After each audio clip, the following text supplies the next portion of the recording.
11-12 ಮಾತ್ರ heart trouble ಇತ್ತಲ್ಲಪ್ಪಾಜಿ, heart attack ಆಯಿತು. Same ಪುನೀತ್ಗೆ ಆದಾಗ ಟೈಮಿಗೆ ಏಜ್ಗೆ ಆಗಿದ್ದು ನನಗೂ. ಹೆಡಿಟ್ರಿ ಹೊಡಿತದೆ ಇವ್ರೆ, ಅದು ಭಾರಿ ಕಷ್ಟ. ಅದು ಮೂಲನೇ ಸರಿ ಇಲ್ಲ, ಮ್ಯಾನುಫ್ಯಾಕ್ಚರಿಂಗ್ ಡಿಫೆಕ್ಟಾ ಏನಪ್ಪ ಭಗವಂತ. All India heart attack company ಅಧ್ಯಕ್ಷರಾಗ್ಬಿಟ್ಟಿದ್ದೀವಿ ನಾವು.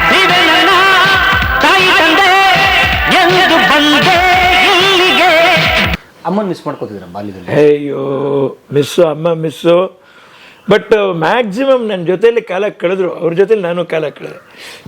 ಏನು ನಾನು ನಮ್ಮ ಶ್ರೀಮತಿ ಅವ್ರಿಗೆ ಹೇಳೋಕ್ಕೆ ಇಷ್ಟಪಡ್ತೀನಿ ಅಂದರೆ, ಪಾಪ ಅಮ್ಮ ಅದ್ರ ಬಗ್ಗೆ ಬೇಜಾರು ಮಾಡಲ್ಲ, ಅವ್ರಿಗೆ ಗೊತ್ತು ತಾಯಿ ಮೇಲೆ ಅಷ್ಟು ಪ್ರೀತಿ ಇರೋರು ನಾವು ಅಂತಂತ ಹೇಳ್ಬಿಟ್ಟು.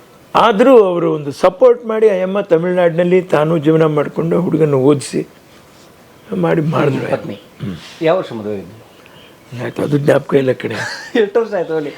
ಇಲ್ಲಪ್ಪ 20, ನಾವು ಹುಡುಗ 21, ಒಂದು 20-22 ವರ್ಷ ಇರ್ಬೋದಪ್ಪ. ಅಪ್ಪ ಲವ್ ಮ್ಯಾರೇಜ್ ಇಲ್ಲ ಅಲ್ಲ, ಅರೇಂಜ್ಡೇ. ಅಮ್ಮನೇ ನೋಡಿ ಮಾಡ್ಕೊಳಪ್ಪ. ಮಡ್ರಾಸ್ನವರು? ಮಡ್ರಾಸ್ ಅಲ್ಲ, ಕನ್ನಡ, ಮೈಸೂರವರು. ಅನು ಅಂತ ಎಮ್ನ ಹೆಸರು. ನೀನು ಮಾಡ್ಕೊಂಡ್ವಿ. ಡಿಗ್ರಿಗೂ ಮುಂಚೆನೇ ಕೆಲಸಕ್ಕೆ ಹೋಗ್ಬಿಡ, ಪ್ಲೇಸ್ಮೆಂಟ್ ಹಾಕೊಂಡು ಅವನು. ಸೊ ಅವ್ನು ನಿಮ್ಮ ಮಗ ಈ ತೋಟ ಇಟ್ಟದ ಅಲ್ಲೇ ತೋಟ, ಅಲ್ಲೇನೆ 1 ಎಕರೆ ಇದೆಯಲ್ಲ, ಅಲ್ಲೇ ಗದ್ದೆ ಬೆಳೀರಿ, ಅಲ್ಲೇ ತೋಟ ಮಾಡ್ರಿ, ಅಲ್ಲೇ ಸಂತೋಷವಾಗಿರಿ.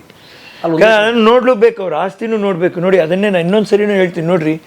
ಅಮ್ಮ ಹೇಳೋರು ನೋಡು, ಈ ಎಲ್ಲವೂ ನಮಗೆ ಒಲಿಬೇಕು, ಚೆನ್ನಾಗಿರ್ಬೇಕು ಅಂದರೆ ಮುಖ್ಯವಾಗಿ ಕಾಂಚನ. ಅರ್ಥ ಆಗ್ತಾ ಇದ್ರೆ ನಿಮಗೆ? ಆ ಕಾಂಚನನ ಆಡಳಿತ ಮಾಡುವಂಥ ಶೈಲಿ. ಹಣನ ನೀನೇ ಆಡಳಿತ ಮಾಡ್ಬೇಕು, ನಿನ್ನ ಕೈಲಿರೋ ಹಣನ ನೀನೇ ಆಡಳಿತ ಮಾಡಬೇಕು, ನೀನೇ ನಿರ್ವಹಣೆ ಮಾಡಬೇಕು. ಆಡಳಿತ, it is an administration. It is an administration.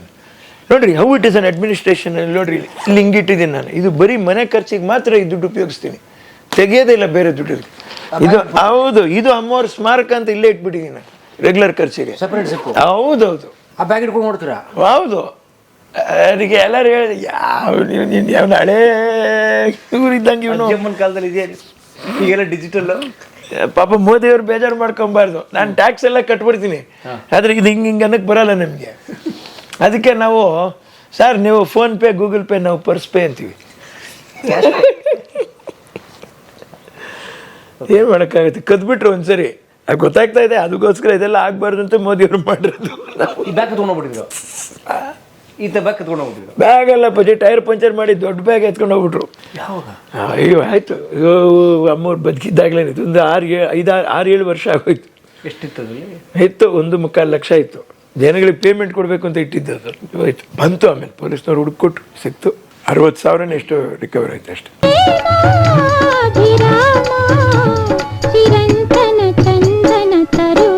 ನಿಮ್ಮ ಸಿನಿಮಾ ಕರಿಯರ್ ಹೇಗೆ ಸ್ಟಾರ್ಟ್ ಆಯ್ತು ನಿಮ್ಮದು ಸರ್?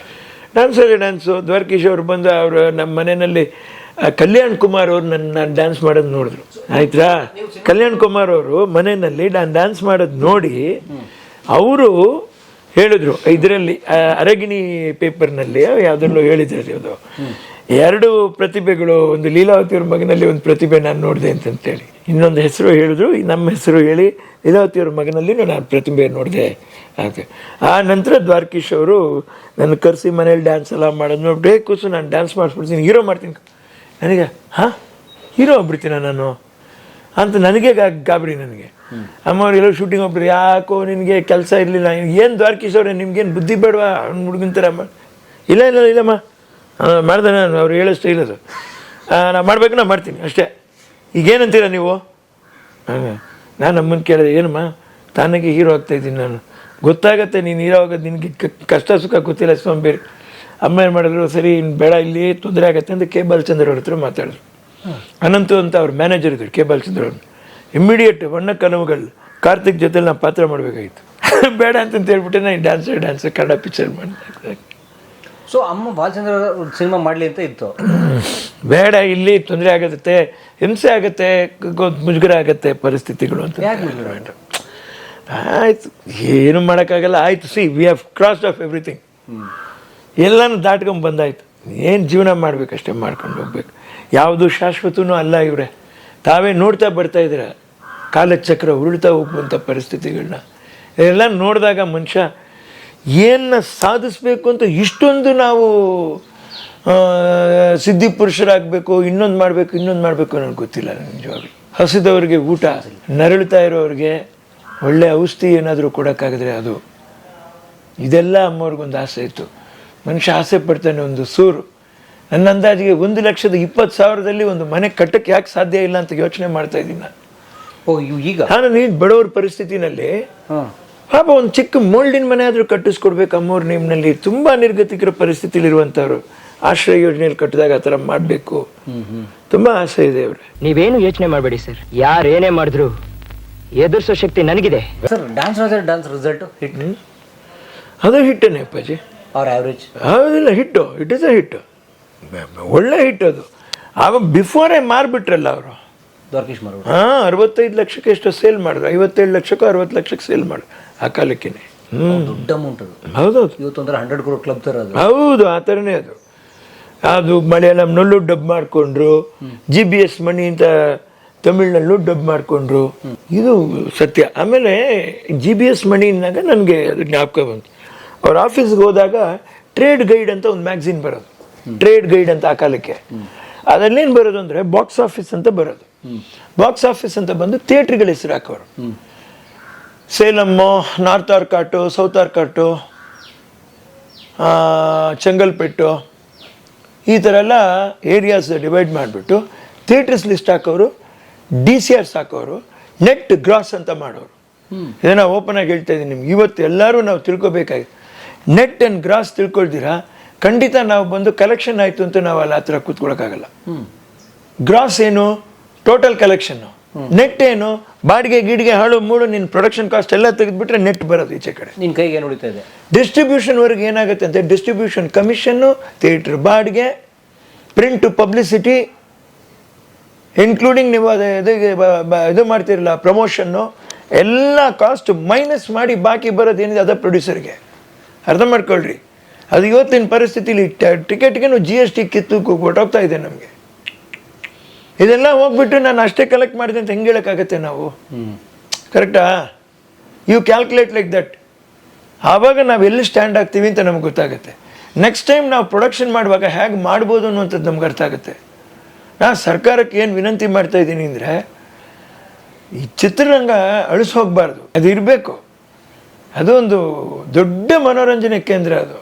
ಅದರಿಂದ ಎಷ್ಟೋ ಜನ ನೋಡಿ, ಇವತ್ತು TV ಎಲ್ಲ ಬರೋಕ್ಕೆ ಮುಂಚೆ ನಮ್ಗೆ ಇದ್ದಿದ್ದು ಸಿನಿಮಾನೂ ಬರೋದಕ್ಕೂ ಮುಂಚೆ ನಮ್ಗೆ ಇದ್ದಿದ್ದು ಡ್ರಾಮಾ ಸಿನಿಮಾ ಬಂದಂಥ ಡ್ರಾಮಾ ಹೋಯ್ತು ಅಂತ ನಾವು ಹೇಳೋಕ್ಕಾಗಲ್ಲ. ಅದರ ಯೋಗ್ಯತೆ ಅದು ಯಾವತ್ತು ಉಳಿಸ್ಕೊಂಡಿದೆ, ಅದು ಒಂಥರ ನಡೀತಾ ಇದೆ. ಅದೇ TV ಬಂದುಬಿಟ್ಟು ಸಿನಿಮಾಗೆ ತುಂಬ ದೊಡ್ಡ ಹೊಡೆತ ಬೀಳ್ತಾ ಇದೆ. ಅರ್ಥ ಆಗ್ತಾ ಇದ್ರಾ? ಸೊ ಆ ಒಂದು ಪರಿಸ್ಥಿತಿನ ನಾವು ಸಂಭಾಳಿಸ್ಬೇಕಾದ್ರೆ ನೀವು ಬೇರೆದಕ್ಕೆಲ್ಲ ಬ್ಯಾಕ್ ಮಾಡ್ತೀರಾ. ಇವತ್ತು ಸ್ಯಾಟಲೈಟ್ ರೈಟು ಹೆಸರಾಂತ ಕಲಾವಿದ್ರದ್ದು ನಾವು ಮಾತಾಡೋದು ಬೇಡ. ಏನೋ ಪಾಪ ಬದುಕಬೇಕು ಅಂತ ಬರ್ತಾರೆ, ಏನೋ ಒಂದಷ್ಟು ದುಡ್ಡು ಹಾಕ್ತಾರೆ. ನಾನು ನಿಮ್ಮ ಸಹಾಯಧನ ಏನು 10 ಲಕ್ಷ ಇಟ್ಟಿದ್ದೀರೋ ಅದು 3 ವರ್ಷದಿಂದ ಕೊಟ್ಟೇ ಇಲ್ಲ ಅಂತ ಅದನ್ನೇ ಹೇಳ್ತಾ ಇದ್ದಾರೆ. ನಾನು ಅದನ್ನೇ ಹೇಳ್ತೇನೆ, 10 ಲಕ್ಷ ಅನ್ನೋದು ಒಂದು 35-40 ಲಕ್ಷ ಆದರೂ ಮಾಡಿರಿ. ಯಾವುದಾದ್ರೂ ರೆಕಾರ್ಡಿಂಗ್ ಸ್ಟುಡಿಯೋಗೆ ಹೋಗ್ತಾರೆ, ಅಲ್ಲಿದು ಇದು ಕಟ್ಟೋಕ್ಕಾಗಲ್ಲ ಅವ್ರಿಗೆ, ಅದನ್ನು ಬ್ಯಾಲೆನ್ಸ್ ಮಾಡಿರಿ. ಅದಕ್ಕೆ ಹೋಗ್ತಾ ಕೈನಲ್ಲಿ ಒಂದು 20 ಲಕ್ಷ ಆದರೂ ಪ್ರೊಡ್ಯೂಸರ್ಗೆ ಸಿಗಲಿ. ಅದೊಂದು ಟೈಮಿಗೆ ಏನಕ್ಕಾದರೂ ಉಪಯೋಗ ಆಗುತ್ತೆ ಅವ್ರಿಗೆ. ಏನಾದರೂ ಮಾಡಿರಿ, ಅದನ್ನೇ ಕೇಳ್ಕೊತಾ ಇರೋದು. ಕಲಾವಿದರಿಗೆ ಎಲ್ಲರಿಗೂ ಗೌರವಧನ ಅನ್ನೋ ಮಾಶಾಸನೋ ನೋಡ್ಬಿಟ್ಟು ಏನು ಮಾಡೋಕ್ಕಾಗತ್ತೆ, ದಯವಿಟ್ಟು ಮಾಡಿರಿ. ಅವರಿಗೆ BPL ಕಾರ್ಡು ಅಲ್ಲ, APL ಕಾರ್ಡು ಅಲ್ಲ. ಹೆಸರಿದ್ದಾಗ ನಡೀತದೆ, ಹೆಸರಿಲ್ದಿದ್ದಾಗ ಯಾವುದೋ ಮಟ್ಟಕ್ಕೆ ಹೋಗಿ ತಲುಪಿಡ್ತಾರೆ ಕಲಾವಿದ್ರ ಪರಿಸ್ಥಿತಿ. ಸೊ ಅದನ್ನೆಲ್ಲ ನನಗೇನು ಅನ್ನಿಸ್ತದೆ, ನಾವು ಮಾತಾಡೋದ್ರಿಗಿನ್ನ ಎಲ್ಲೋ ಒಂದು ಕಡೆ ನಮಗೆ ನೋವಾಗುತ್ತೆ. ಸಹ ಕಲಾವಿದರಾಗಲಿ, ನಮ್ಮ ಜೊತೆಲಿ ಸಮಕಾಲೀನರಾಗಲಿ, ಯಾರಿಗೆ ಒಂದು ತೊಂದರೆ ಆದಾಗ ಏನಪ್ಪ ಹೀಗೆ ಅಂತ ತುಂಬ ನೋವಾಗುತ್ತೆ ಮನಸ್ಸಿಗೆ. ಎಷ್ಟು ನಿಮ್ಮದೇ ಸಿನಿಮಾ ಆಯಿತು? ಒಂದು 15-20 ಸಿನಿಮಾನ, 20-22 ಸಿನಿಮಾ ಆಗಿರ್ಬೋದು ಅಷ್ಟೇ. ಯಾಕೆ ಮಾಡೋಕ್ಕಾಗಲಿಲ್ಲ ಜಾಸ್ತಿ? ನನಗೆ ಆಮೇಲೆ ಅನ್ನಿಸ್ಲಿಲ್ಲ. ನಮಗೆ ಅಮ್ಮವರು ಜವಾಬ್ದಾರಿ ಕೊಟ್ಬಿಟ್ರಿ ಇವ್ರೆ. ನಾನು ಅದನ್ನು ಹಿಂಬಾಲಿಸ್ಕೊಂಡು ನಾನು ಹೋಗ್ಬಿಟ್ಟಿದ್ರೆ ನಾನು ಇದನ್ನು ಅಮ್ಮ ಏನು ಮಾಡಿದರೆ ಸ್ಟಡಿ ಮಾಡೋಕ್ಕಾಗ್ತಾ ಇರಲಿಲ್ಲ. ಅಥವಾ ಅಮ್ಮ ಮಾಡಿದ್ದನ್ನು ಅದನ್ನು ಮೇಂಟೈನ್ ಮಾಡಿದ್ರೆ ನಿಮ್ಮ ಜೀವನ ಕಳೆದ್ಬಿಡ್ತು. ಯಾಕಂದರೆ ಅಂಥ ಕೆಲಸ ಕೊಡಿ. ಇಲ್ಲಿ 6 ಎಕರೆ ಇತ್ತು, ತಮಿಳ್ನಾಡು 17 ಎಕರೆ ಇತ್ತು. ಆಮೇಲೆ ಬರ್ತಾ ಮಧ್ಯದಲ್ಲಿ ಇದೊಂದು ತೊಗೊಂಡ್ಬಿಟ್ರು. 3 ನಾವು ಬ್ಯಾಲೆನ್ಸ್ ಮಾಡೋದಕ್ಕೆ. ಆಮೇಲೆ ಆಫೀಸು ಎಲ್ಲ ಅಂಥದ್ರಲ್ಲಿ ನಾವು ಸಿನಿಮಾ ಮಾಡಿ ಕಾನ್ಸಂಟ್ರೇಟ್ ಮಾಡೋಕ್ಕಾಗಲಿಲ್ಲ ಅಂತಾರೆ. ಯಾರದು ಅಂತ ಸಿನಿಮಾ ಮಾಡಿಬಿಟ್ಟು ಒಂದು ಗೆಸ್ಟ್ ಥರ ಬಂದು ಹೋಗ್ಬಿಡ್ತೀನಿ ನನ್ನ ಪಿಕ್ಚರಲ್ಲಿ ನಾನೇ. ಹೀಗಾಗಿ ಇದು ಕಷ್ಟ ಆಗ್ತದೆ, ತುಂಬ ಕಷ್ಟ ಆಗುತ್ತೆ. ನೀವು ಲೆಕ್ಕ ಬರೀಲಿಲ್ಲ ಅಂದರೆ ನೀವು ಎಲ್ಲಿ ನಿಂತ್ಕೋತೀರಿ ನಿಮಗೆ ಗೊತ್ತಾಗಲ್ಲ. ಕರೆಕ್ಟ್. ಹಾಂ, ನಮ್ಮ ಪರಿಸ್ಥಿತಿ ಏನು, ಸಿಚುವೇಶನ್ ಏನು ಗೊತ್ತೇ ಆಗಲ್ಲ. ಹೌದು ಹೌದು. ನಾನು ಇವತ್ತಿನ ಎಲ್ಲ ಬೆಳೆದು ನಿಂತ ಉದಯೋನ್ಮುಖ ಹೆಸರಾಂತ ಕಲಾವಿದರು ಕೂಡ ನಾನೇನು ಅಡ್ವೈಸ್ ಮಾಡ್ತೀನಿ ಅಂದರೆ, as you have become rich, ನೀವು ಶ್ರೀಮಂತರಾಗಿದೆ. Same richness should be keep on growing. ನೀವು ಸಿನಿಮಾ ಮಾಡಲಿಲ್ಲ ಅಂದರೂ ನಿಮ್ಮ ಹಣ ನಿಮ್ಮನ್ನು ಬೆಳೆಸ್ಕೊಂಡು ಹೋಗ್ತಾ ಇರಬೇಕು. ನಾನು ಎಲ್ರಿಗೂ ಅದನ್ನ ಕೈ ಮುಗಿದು ಕೇಳ್ಕೊತಾ ಇದ್ದೀನಿ. ವಿನೋದ್ ರಾಜ್ಗೆ ಅನುಭವ ಇಲ್ದಿರನೇ ಇರ್ಬೋದು. ಇವತ್ತು ವಿನೋದ್ ರಾಜ್ಗೆ ಏನೂ ಇಲ್ಲ, ಲೀಲಾವತಿ ಅಮ್ಮವರು ಬಿಟ್ಟು ಹೋಗಿದ್ದನ್ನೇ ವಿನೋದ್ ರಾಜ್ ಮಾಡಿದ್ದಾನೆ. ನಿಮಗೆ ಹಾಗಲ್ಲ, ನಿಮಗೆ ಭಗವಂತ ಎಲ್ಲ ಕೊಟ್ಟಿದ್ದಾನೆ. ಬಟ್ ಆ ಹಣನ ಚಿತ್ರರಂಗಕ್ಕೆ ಏನು ನೀವು ಮುಡಿಪಾಗಿರ್ಬೇಕು ಇಟ್ಕೊಳ್ಳಿ. ಬಟ್ ಮ್ಯೂಚುವಲ್ ಫಂಡ್ಸು ಇದರಲ್ಲಿ ಹಾಕ್ಕೊಂಡ್ಬಿಟ್ಟು it should grow, make it grow. ಹಾಗಾಗ್ರಿ ಅಂತ ನಾನು ಕೈ ಮುಗಿದೇ ಕೇಳ್ಕೊತಾ ಇದ್ದೀನಿ ನಾನು. ಯಾಕಂದರೆ ಚೆನ್ನಾಗಿರ್ಬೇಕು, ಎಲ್ಲರೂ ಚೆನ್ನಾಗಿರ್ಬೇಕು. ಕೆಟ್ಟಿದ್ದು ನಾನು ಕೆಟ್ಟೋಗ್ಬಿಟ್ಟೆ ಅಂತ ಹೇಳುವಂಥ ದೊಡ್ಡ ವಿಷಯ ಅಲ್ಲ ಅದು. ಇದು ಬೇಗ ನಾವು ಹೋಗ್ಬಿಡ್ಬೋದು. ಬಟ್ ನಾನು ಉಳಿಸ್ದೆ ಅನ್ನೋದಕ್ಕೆ ಸುಮಾರು ಕಾಲ ಆಗೋಗುತ್ತೆ. ಇವತ್ತು ನನ್ನ ತಾಯಿಯವರು ಇದನ್ನು ಮಾತಾಡೋದಕ್ಕೆ ಕೇಳೋಕ್ಕೆ ನಮ್ಮಮ್ಮ ಇಲ್ಲ. ಈಗ ನಾನು ಮಾತಾಡ್ತಾ ಇದ್ದೀನಿ. ಅವ್ರ ಮೊಮ್ಮಗನಿಗೆ ನಾನು ಅಷ್ಟೇ ಹೇಳಿದೆ, ನೋಡಪ್ಪ ನೀನು ದುಡಿತಾ ಇದೆಯಾ, ದುಡಿ, ಜಾಗ ಅಷ್ಟು ಕೊಟ್ಟಿದ್ದೀನಿ. ಈಗ ಅವ್ರಿಗೆ 1 ಎಕರೆ ಬೌಂಡ್ ಮಾಡಿ ನಾನು ಎಲ್ಲಿ ಸಿಟಿ ಸೆಂಟರ್? ಚೆನ್ನೈ. ಹಾಂ, ಸಿಟಿ, ಗ್ರೇಟರ್ ಸಿಟಿ. ಅದು ಸಿಟಿ ಸೆಂಟರ್ 1 ಎಕರ್ ಚೆನ್ನೈ. ಅಲ್ಲಿ ಮನೆ ಇದೆ ನಿಮ್ಮದು? ಗ್ರೇಟರ್ ಚೆನ್ನೈ. ಹಾಂ, 3 acres ಇದೆ. ಎಲ್ಲ ಪ್ಲಾಟ್ಸ್ ಮಾಡಿ ಸೇಫ್ ಮಾಡಿ ಸ್ಲೋವಾಗಿ ಒಂದೊಂದು ನಮ್ಗೆ ಬೇಕು ಅಂದಾಗ ಎಕ್ಸ್ಪೆನ್ಸ್ ಬೇಕು ಅಂತ ಅದರಲ್ಲಿ ಖರ್ಚು ಮಾಡ್ತೀವಿ, ಉಳಿದಿದ್ದು FD-ನಲ್ಲಿ ಹಾಕ್ತೀನಿ ನಾನು. ಆಮೇಲೆ ಇನ್ಕಮ್ ಟ್ಯಾಕ್ಸು ಅದೇನೋ ಮಾಡೋಕ್ಕಲ್ಲ, ಒಂದು ಸೈಟ್ ಮಾರಿ ನಾವು ಇನ್ಕಮ್ ಟ್ಯಾಕ್ಸ್ ಕಟ್ಟೋ ಪರಿಸ್ಥಿತಿ. ಅದನ್ನು ಕ್ಯಾಲ್ಕುಲೇಟ್ ಮಾಡ್ಕೊಂಬರ್ತೇನೆ. ಅದಕ್ಕೆ ನಾನು ಹೆಸರಾಂತ ಕಲಾವಿದರು ಇವತ್ತಿನ ದುಡ್ಡು ಮಾಡಿರ್ತಕ್ಕಂಥವ್ರು, ಇದು ದುಡ್ಡು ಅಂತ ನೀವು ತಿಳ್ಕೊಂಬೇಡಿ, ನಿಮಗೂ ಆ ಇನ್ಕಮ್ ಟ್ಯಾಕ್ಸ್ ಕಟ್ಟೋ ಪರಿಸ್ಥಿತಿಗಳು ಬರ್ತಾ ಇದ್ದಾವೆ. ಸೊ ನಾವು ಹೇಗೆ you should make money in very proper way. Correct, in right way. ಹೌದು, in a very right way.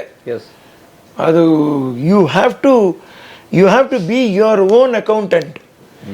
ಅವರೇ ಬರಿಬೇಕು ಅಂತ ನಾನು ಕೈ ಮುಗಿದು ಕೇಳ್ಕೊತಾ ಇದ್ದೀನಿ.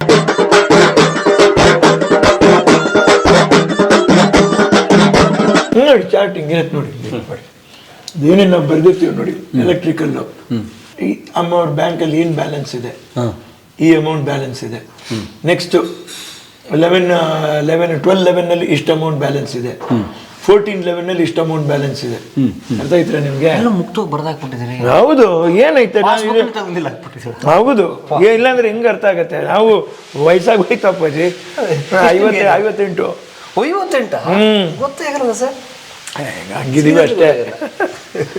ನನ್ನ ಗಾಬರಿನಲ್ಲೇ ನನಗೆ ವಯಸ್ಸಾಗಿಲ್ಲ ಅಂತ ನಾವು ಫೀಲ್ ಆಗುತ್ತೆ ಅಷ್ಟೇನೆ ಹೊರ್ತು. ಹೋಗ್ತಾ ಇದೆ ಗಾಡಿ ಹಂಗೇನೆ. ಎಲೆಕ್ಟ್ರಿಕಲ್, ಪ್ಲಂಬರ್, ಲೇಬರ್ ಏನೇನೇನು ಕೊಡ್ಬೇಕಿಲ್ಲ ನೋಡಿ, ಇಲ್ಲಿ ಕಂಪ್ಲೀಟ್ ಇಲ್ಲಿದೆ ನೋಡಿ. Okay, final settlement stage. Total ಸ್ಮಾರಕದ ಖರ್ಚು ಎಷ್ಟು ಬರುತ್ತೆ ಸರ್?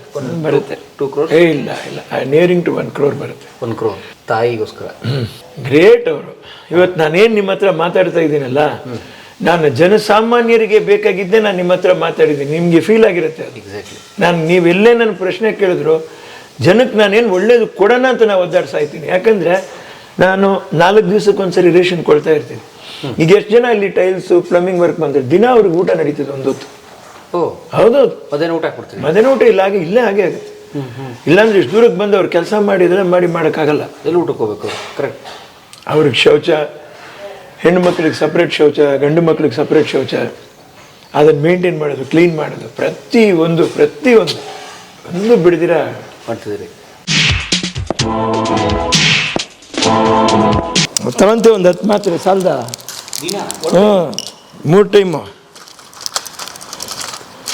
ಆಗೈತಿ. 1 2 2 3 4, ಮಧ್ಯಾಹ್ನ 1 5, ರಾತ್ರಿ 1 2 3 4, ರಾತ್ರಿ 1 4, 9 9 11 12 ಮಾತ್ರ.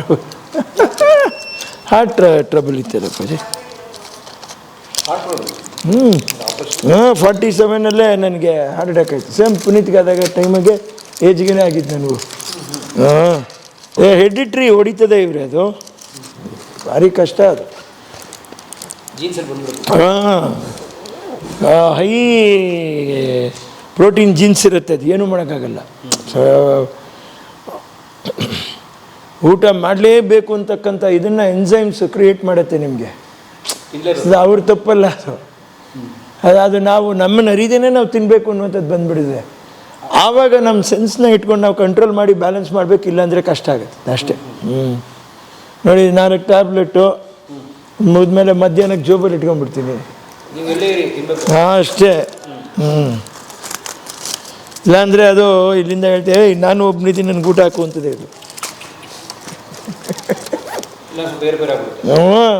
ಏನು ಮಾಡ್ತೀರಾ, ಏರುಪೇರನ್ನೇ ಜೀವನ. ಅದಕ್ಕೆ ಹೇಳಿದ್ದು ನಾನು ಮೂಲನೇ ಸರಿ ಇಲ್ಲ, ಎಲ್ಲ ಬಿಟ್ಬಿಟ್ಟು ಜೀವನದಲ್ಲಿ ಅಲ್ವಾ ಪಜೆ. ಮ್ಯಾನುಫ್ಯಾಕ್ಚರಿಂಗ್ ಡಿಫೆಕ್ಟಾ ಏನಪ್ಪ ಭಗವಂತ. All India heart attack company ಅಧ್ಯಕ್ಷರಾಗ್ಬಿಟ್ಟಿದ್ದೀವಿ ನಾವು.